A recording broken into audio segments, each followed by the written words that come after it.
folks. We have a few folks joining us live. Thank you so much for that. This is, of course, recorded and will be available for everybody to listen to afterwards to their heart's content. If anybody is on the call, what you can do is there is a chat function on the right-hand side of your screen. Feel free to ask any questions that you might want to there as we get the conversation going. I'll also provide any links to things that we talk about. I'll try and moderate as best I can there. If we don't get to your questions by the end of the broadcast, we will certainly do so afterwards. So stay tuned there, and thank you again for joining us.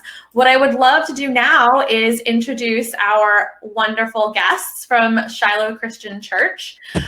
We've got Keshia, Alan, and Ramona. I'm going to actually pop out myself, and I'm going to give me 1 second. Hello, everyone. There we go. Greetings. Hello. So I guess we'll start with Ramona. Ramona, if you could introduce yourself, tell us a little bit about your work with Shiloh, your background. We would love to get to know you a little bit more. Yeah, absolutely. So like I said, my name is Ramona. I am the founder of Hylton Design Multimedia Services. It's a graphic design organization that works a lot with nonprofits, ministries, and churches and things like that. On the side, I also am a professor at Southern and Eastern Connecticut State University. As it relates to the church, I have many hats, but I am one of the youth leaders along with Alan, and he'll tell you a little about that. But I am in charge of the media team. So anything that is designed at the church, anything that we broadcast, that falls underneath my umbrella of what I do.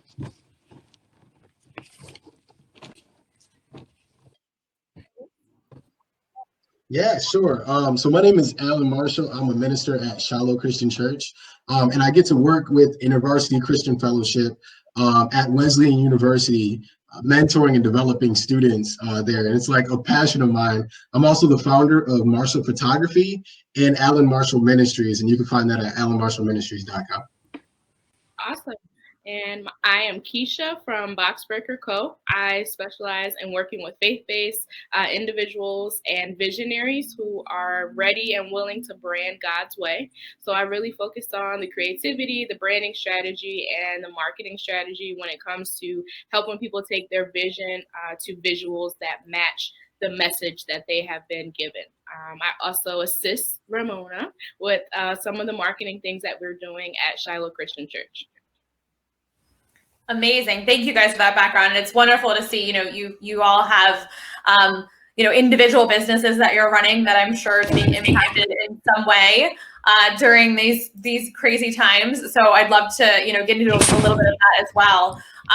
But first, give us an idea of Shiloh as a congregation, as a community. Before all of this, what types of activities go on in the church?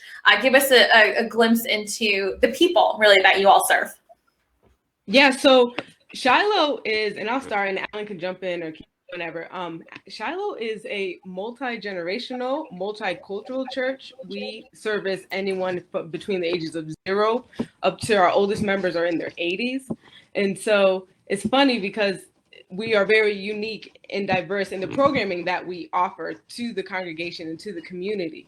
We're very active. And so on any given day of the week, we are running some form of program within the church and outside of the church, like weekly. And then if not weekly, we also have conferences and things that we throw out there for the community. So for example, we do like women's conference, youth conference, men's conference. During the week, we have Bible studies on Tuesdays and Wednesdays. We house a Bible school within the church that meets on Tuesdays and Thursdays. And then on Sunday, we have service. We have this program called Kingdom Kids, which is just for the kids. And so it's a very active congregation. Let's put it that way. Yeah.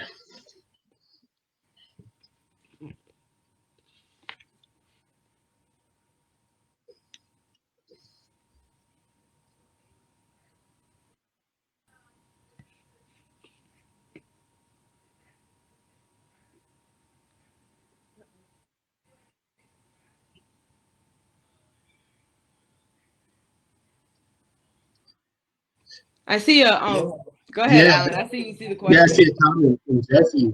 So like Ramona said, we're both youth ministers at Shiloh, and one of the things that we do is host a youth conference called Awaken, and we really try to get together a lot of different ministries to bring their youth, and we focus primarily on them. We have Wednesday night Bible studies for youth, and we just try to get them together just to interact with other youth so that they can see that there are other people their age that really truly love God and really truly care about what he's doing in the community. So thank you, Jesse, for asking that question. Sorry, guys. I think I had my mic off when I was there previously. Sorry okay. about that. I'm still getting used to this little program here. But yeah, I wanted to also, pitch it out there to get a feel for, before all of this madness, what types of technology were employed by the church for use by the congregation, and what was engagement like? Yeah, so as it relates to the technology in the church, so we had a website up and running. About 5 years ago, we decided to rebrand and update our website. And in doing so, we decided to put online giving as a way to interact, on the website, as well as live streaming our service. So those are, 3 things that we use online. We also use Facebook, and we just started using Instagram and YouTube. What else? Al, you can chime in. What else other technologies do we use? Yeah, we had Facebook and YouTube. Our live stream was running, and there wasn't a crazy amount of interaction with it, but which leads us to where we're at now, getting people to really come in and interact. And since the changes have been made, and I know that you want to bring that up a little bit later, but since the changes that have been made, we've actually seen a triple the attendance in our live. What kinds? Yeah, so how are they running? Like, how is the stream? Like, what are you using to actually stream right now? Yes.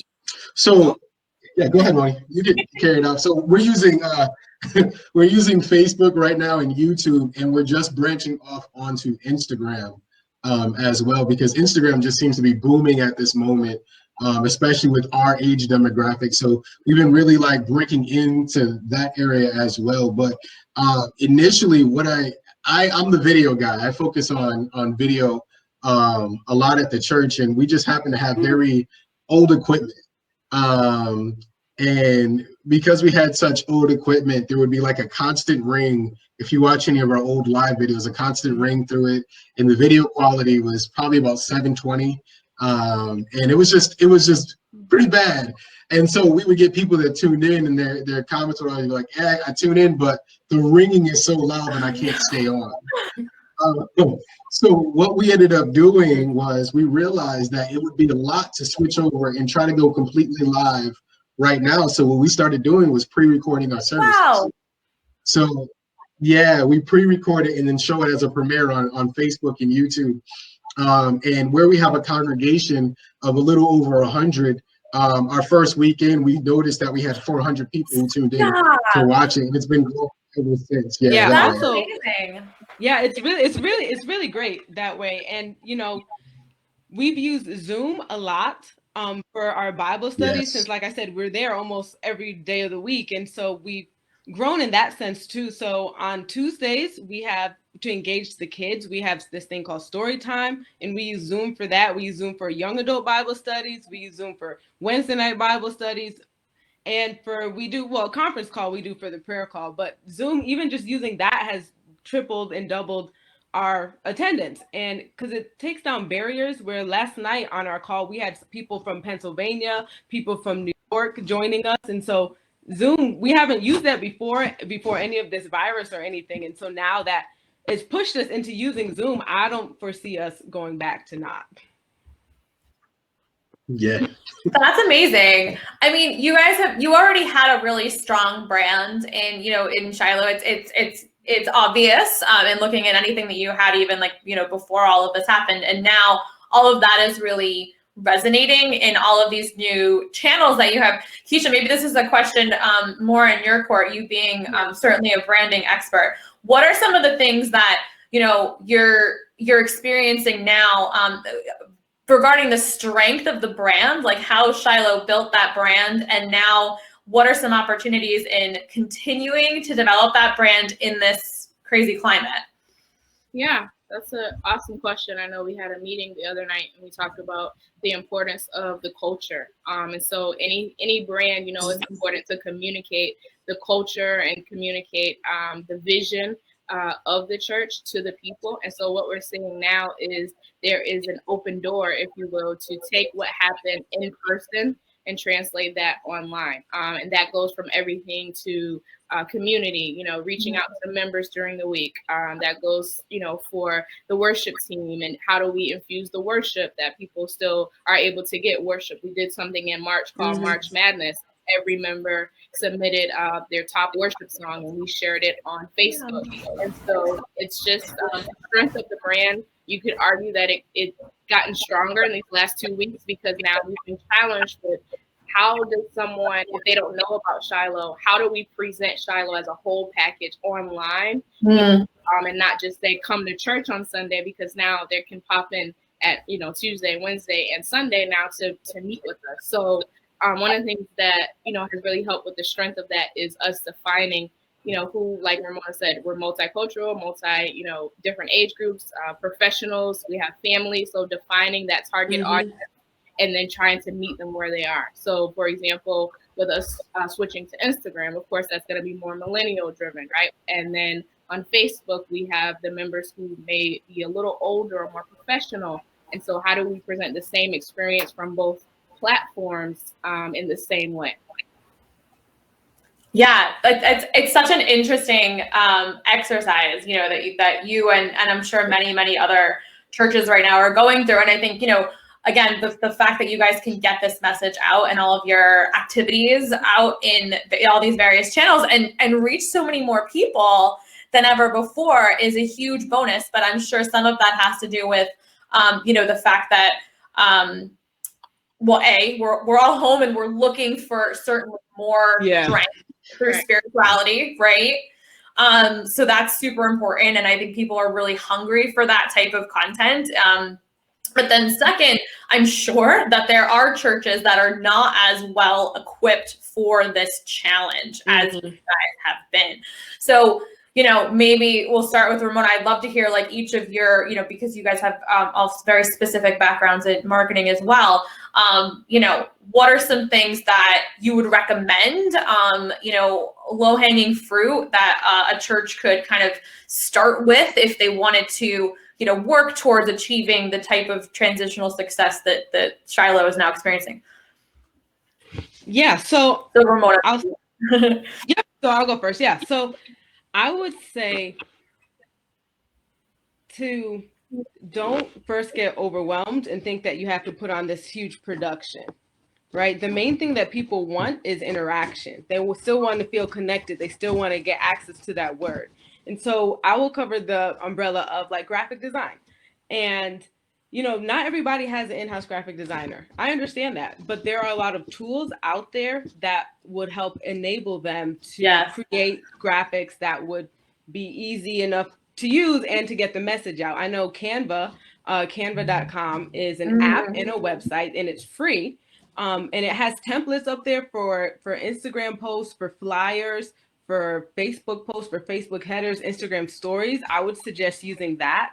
If they don't have social media already, I would start, or if they have it and didn't use it, because I know we used our Facebook, but not nearly as much as we are using it now in these last 2 weeks. So I would start being intentional about what you're posting, how you're interacting, how you're engaging with your congregation and with the community. I would say if you want to film things, people love to see faces. You don't have to have fancy cameras. If you have an iPhone, a recent iPhone, a lot of the quality of that is, top notch. And I know Alan could talk more about that because he's a video guy. But, just even start with just those small things and put those out, schedule those things out. I think it would help create more community and interaction amongst the congregation. Yeah, Ramona said it really great. Like she elaborate on the fact that you really don't need fancy equipment. You can go out and you can buy $2,000 video cameras or $3,000 video cameras, but you have an iPhone, and iPhones shoot in 4K, they shoot in 1080, they shoot in 720. You can set it however you want to shoot in your settings. But so to really like branch off of that point, without giving you the same thing that she already gave you, just break the age barrier. That's low-hanging fruit right there. So right now, the demographic of pretty much the entire world is that we have boomers, baby boomers, we have Xers, then we have millennials, and we have the iGen generation, or Gen Z. And the millennials and iGen generation, they've been on the internet, they've been using Facebook, and they've been using Instagram and all these platforms to share the message all of their lives. You know, they know these platforms in and out. So my advice would be to really sit down with the youth of your congregation, sit down with some of the young adults in your congregation, and discuss with them ways that would be possible to rebrand or rebuild your business, your church. One of the things I noticed on our Facebook at church was that we have international outreach. We have outreach all over the world. Our pastor has been graced to be able to travel to, you know, so many different nations. I think it's like 60 or 70. I don't want to misquote, but like just a lot of different nations and interact with a lot of different people. But I noticed on our page that we only had 233 friends, whereas some of us are approaching close to 5,000 friends. Some of us have 13,000 followers on Instagram. And I said, well, why don't we mobilize and actually go after reaching some of these people and inviting them to our church Facebook page, you know? So that's one of the ways I would say break the age barrier and go after those who are younger in your congregation to really see how to use these platforms. Amazing. For me, I would say one of the most tactical things right now is you can come up with a content calendar. So your posts that you're going to do on the various platforms, IG, Facebook, YouTube, even your website, and really just breaking down your content into themes or categories. You know, every Wednesday we're going to do a worship song. Every Monday we're going to do a Sunday recap. Think about the ways you can really connect with your congregation from a tactical standpoint. And then from an overall standpoint, I would say to do a brand evaluation. So let's look at your logo, you know, let's look at your website. Let's see, you know, do you have the basic necessities of, are your members able to give? Are they able to see the announcements? You know, so really just looking at all of your brand assets at this time, determining which ones you need right now and which ones you can build out after, which ones you need to build a team, which ones you can do yourself, you know. Take a poll for your congregation. Is anyone good at marketing? All right, we're gonna have a meeting. You know, really just take the servant, because this is where you really see the servant heart of those people who are in this body and who represent a faith-based community, because we should all be working together on how to get the gospel out there. So brand evaluate, you know, do a content calendar, and really just, you know, say, does my online presence match my in-person presence? Will someone get it, or will they be confused? Like, that don't really match what we see, you know. So they're congruent in all of the things that you have to offer. Yes, that makes great advice, guys. I think that makes total sense. And Alan, you had touched on something that I think is really interesting, and all of your advice really dives to the heart of, you know, what is the point of all this? And I think that's twofold, and it's always sort of I don't want to say it's not controversial, so to speak, but there's a duality of sorts in running a church, right? The church needs to exist. It's a business in a way. It needs to survive financially in some way, while of course supporting, you know, those in the congregation. So, you know, it's the original social enterprise, really.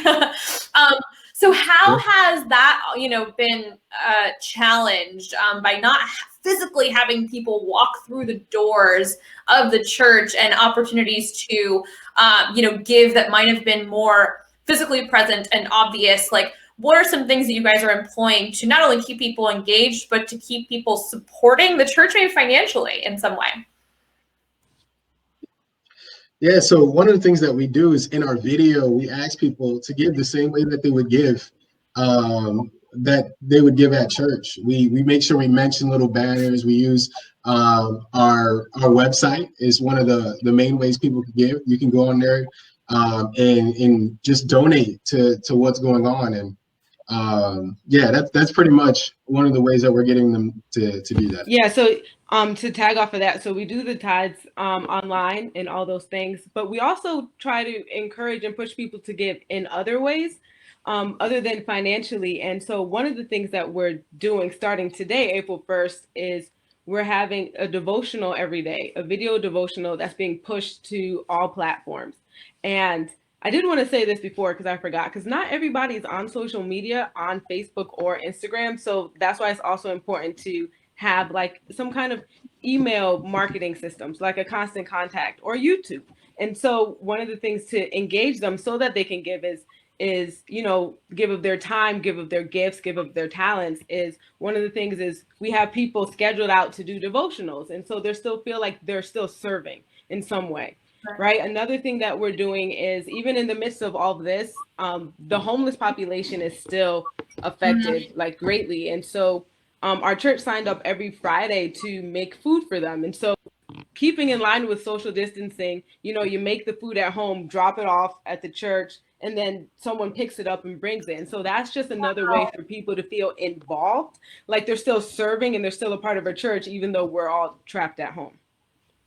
Absolutely. Yeah, and I think we're seeing such amazing examples of that. I think people are, you know, obviously adhering to what needs to be done with social distancing mandates, but there are so many stories of people still wanting to give. It's an amazing time to give. It is giving a lot of people a lot of comfort. You know, it's a helpless situation that we're all in, and so having something, you know, having first and foremost a congregation like this to support you virtually still, but then providing opportunities to continue that service. That's amazing. I think that's really important. And that's something I think that any, you know, faith-based organization or even business, you know, can do. There are, you know, for example, one of my favorite examples of late is our good friends at Donut Crazy. The way that they have been serving the community, right, is they have these little Dr. Fauci donuts. And so every one that is purchased, they gift one to somebody at the hospital. They're giving them the Hartford Hospital. Nice. And that, you know, it's a way for you to still remain present in the community, certainly be a business, you know, surviving in this challenging time, but also help. Like everybody just wants to help. Right. So I think you guys have given really great examples of how, regardless of what the business or enterprise is, if the goal of your business right now is to help, people will resonate. Like it will resonate with people for sure. Mm-hmm. And I just wanted to piggyback really quick because you said that, you know, the church and the business and how a lot of times we separate it just naturally because the church is not business. But the reality is that a church is a business. It's an entity, right? We have to register with the state. We have to track our financials. You know, we have to have teams. We have to operate. And I think if more churches adapted the mentality that although we are serving God and involving faith, that we have to run it as a business. You know, we need money to keep our lights on. We need people in the church to actually be a church, right? Yeah. I think that we have to continue to look, you know, and change our perspective. And this, especially during this time, you're going to see the separation, you know, of those who consider themselves just the church or the church and the business, because you need proper things in place, you know, to advance the kingdom of God and what you're doing. So that was a great point you touched on. And a touche point, we might have to do a follow-up conversation because that's a good topic. Yeah, and you know, it's funny because that sort of ties in with this this conversation, and you guys are all you know, entrepreneurs and service providers in your own right as marketers. And I was having a conversation with some folks in one of the Facebook groups that I'm a part of about businesses or service providers that are unfortunately being considered or asked to do things for free in this day and age, you know, right now. And I think it's hard. I understand it. I think, you know, everybody does truly want to serve, but each of you are also an individual business, right? So we can give, but at the end of the day, we are not individually, and even, you know, the church itself, we're not always set up to be a charity. We have mouths to feed, we have lights to keep on, and all of that. And so it's hard, and that does play with the heartstrings, certainly in this situation where we want to be of service, but we still need to keep the lights on so we can keep providing that service. Yep. Right. So how have you guys, I'm sure with your individual clients, with yourselves and serving faith-based entrepreneurs, how have you, and if you have had to have those types of conversations, like how have you empowered your clients or yourselves with, that kind of messaging, like, listen, I can't give this away for free. Right. So I think for me, I was nervous at first when it came out, like day 2. I was like, I'm going to send a big email. I'm going to say, don't worry about it. If we need to push back your invoice, let me know. And I actually became convicted because, to your point, it's like, well, let the people tell you, whether or not they're going to continue to pay or not. And so my 2 conversations actually went the opposite, where one client was like, I'm actually going to pay a little early. And I'm like, oh, okay, that works, But then actually just getting to know each client individually and see where they are and offer, actually before we got on this call, I was sending a proposal to say, in the midst of COVID-19, I would normally do it for this price, but I'm willing to do it for you for this price because you set a budget, of this cap. And so I think you have to individually look at it as well as corporately. Sure. Because everybody's different, and some people are like, hey, the train's still moving, I need my brand to be worked on immediately, so I'm willing to pay for value. And then you have others who, where they're choosing between putting food on their table, and spending $1,000 on their website. And so I think that grace is a great word that comes to mind during this time, and just understand that, it's okay to discount a little, but then understanding that, like you said, we are businesses, and then understanding that we can come up with passive ways to make income in different ways that may not necessarily be the traditional of our services. Because Alan had a great example yesterday of how we could do that. So that's my thing. Oh, yeah. What was that example, Alan? Oh man, she done put me put me in an interesting predicament. I actually cannot think about what that example. So say it again. Why don't you start it off and maybe I can finish it. So I got a little. That's how we can combine our 3 services. Like, he does video, I do the branding, and then Ramona does the graphic design. And so what we would do is create a package that will be available this week, but it will be something for each level. If you say you can't afford certain things, here's a minimal package that you can buy where you get the tools. And then here's another level where we can actually do it for you. You know what I mean? So creating different ways to serve the different levels, because some people are. Yeah, and one of the reasons that I believe that popped into mind is just, I just felt like this is a time not for us as a church to survive, or even as businesses to just survive. It's a time for us to thrive. Yes. It's like we have a lot of time on our hands because of COVID-19. Well, some of us do. For ministers, it's actually got more intense, but in terms of reaching out to people and shepherding the people that God has assigned us to. But it really is, it's a time to thrive. So like, if you have the time on your hands to develop your business even more, to collaborate with some other business owners on projects. So like with us 3, we mentioned about putting together packages. I realized that when it comes to churches, there's a lot of churches who just are not doing any ministry right now because they didn't have any of the technology in place during this time. Everything has pretty much just shut down. And maybe they're going on Facebook, and maybe they're ministering with their phones and things like that here and there. But a lot of churches have just been wiped out by this. So I thought of, well, why don't Ramona and Keshia and I put together these packages for ministries to be able to get up and running for maybe $200-$300. Sure. Maybe $400, maybe $500. Different packaging levels so that they can actually see what it is they need, that include consultations and things like that. But be able to offer our expertise to people who are in need now. That's amazing too. Yeah, I mean, it could be, at a small level, it could be something as simple as like how to get their Sunday service online, right? Just keeping that like big, important, meeting going each week, and then they can kind of like build from there. You're right, because I think it's so important. And there are a lot of people that the rug was very much pulled out from underneath them, you know.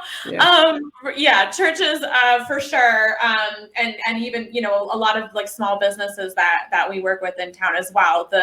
The bell's been, you know, chiming for many years that you got to have a website and all of this, and unfortunately for some people it takes like a really big wake up call, and this you cannot get bigger than this. Right.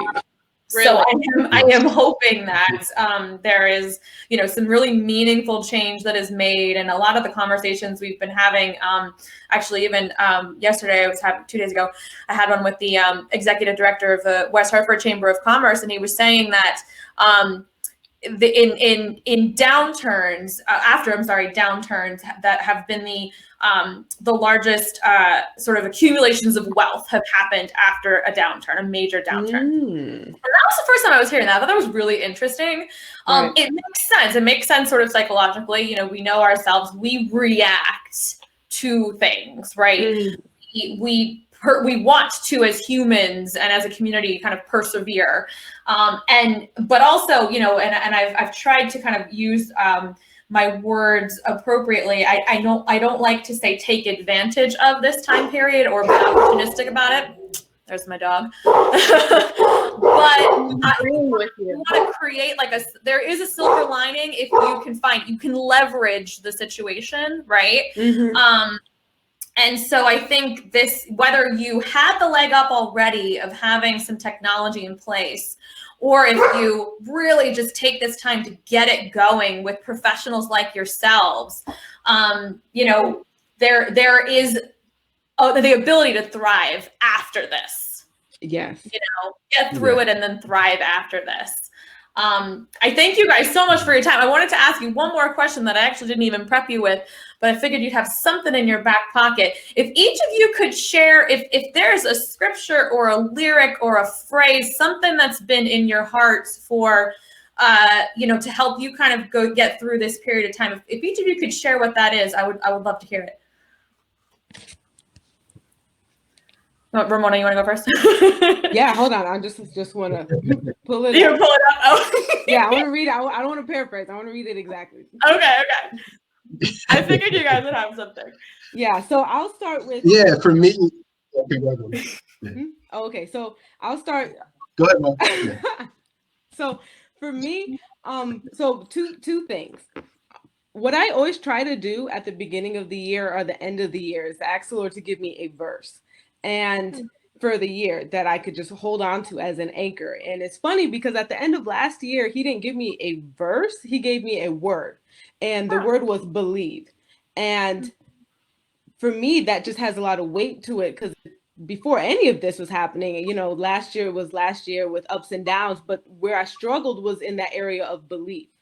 And so for me, the word that I hang on to now with everything that's going on is believe that all things work together for the good of those who love God. Believe that the verse I was going to pull is in Matthew 6, where Jesus says, your heavenly Father already knows everything that you need. So therefore, you know, seek him. So don't worry, because he's talking about it about worrying. And if there's ever a time to worry that the world is worrying, it's now. And so for me, with those two verses hand in hand, or that verse in the word, so Matthew 6, where he says, your heavenly Father already knows everything that you need. And then me anchoring myself in belief, it's what has kept me through these difficult times. And even before COVID-19, when it would be financial problems or emotional problems or whatever, I would hold on to those two things. Yeah. I think about the Israelites in the Bible and how they got to a place they were leaving Egypt and they came into the face-to-face with the Red Sea, and they're asking, did you bring us here to die? This time it seems as if like there's panic and chaos all around. But it was in this place of panic and chaos that a miracle happened. And every time that you look in the Bible and see a miracle happen, you see a very real God interacting with very real people using very real things that we have here. So like when Moses stretched forth his rod and the Red Sea parted, God used the Red Sea to part. When Elijah was standing there at Mount Carmel with the prophets of Baal, and he asked fire to fall from the sky. God used real fire, and he used a real altar at that time. There were real things set in place. And what I'm suggesting here is that we're in a place where God can use some of the things that you already have to produce a miracle for you in your life and for your business. We're not talking about, like mythical ponies or magic money just coming, but using the very resources that you have with you right now, some of the very real technology that you have right now to do something great. So if this is a time where you're panicking and you're worrying about what's going to happen with my business, look around you. There's something in your life that God can use to create a miracle for you. Amen. For me, Jeremiah 29:11. I wanted to read it, like Moni said, word for word. For I know the plans I have for you, declares the Lord, plans to prosper you and not to harm you, plans to give you hope and a future. And so just understanding that no matter what you are dealing with, no matter what your business is dealing with, that God has a plan for you, and understanding that even in the midst of panic, even in the midst of us being fearful, that the plan that God has is still valid. And so just to encourage you that, whatever you started before COVID-19 is still the plan, whatever God has for you before, the chaos set is still valid, and that, just really resting in that the plan does not change because of the panic. But in actuality, it tests us to prove us that, we stick to our goals that January 1st we created, and we went on Instagram and said, I'm going to do this thing. God knew COVID-19 was going to hit. So let's be accountable now. It may look a little different, but stick to the plan God has given you, because you'll see fruit, after this. Absolutely. Guys, wow.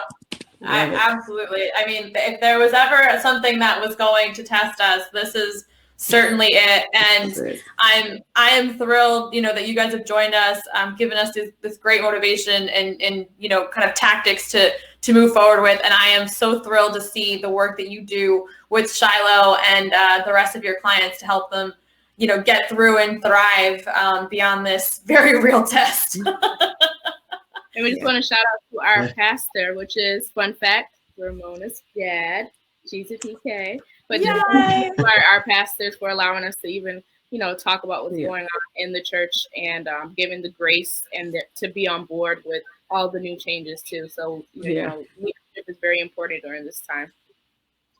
Yes, absolutely. I'm sure, like any business, getting the blessing of your superiors is, and certainly when something like this comes through and there is such great change in store for everybody, it can definitely be hard. But I'm glad you guys are obviously very convincing and know very much what you're doing. Thank you. Yes, Thank I you. mean, it's amazing. So what we're going to do is I'm going to get if there's any questions left, we can get everybody to, we can answer them afterwards. And then I'll have everybody's information for their individual businesses, for Shiloh Christian Church, up online when this goes to recording. I thank you everybody for joining us today. Thank you, Ramona, Alan, and Keshia, and all of the wonderful guests we had live. Stay tuned for much more coming from Still Making It in CT. Have a good one, everybody.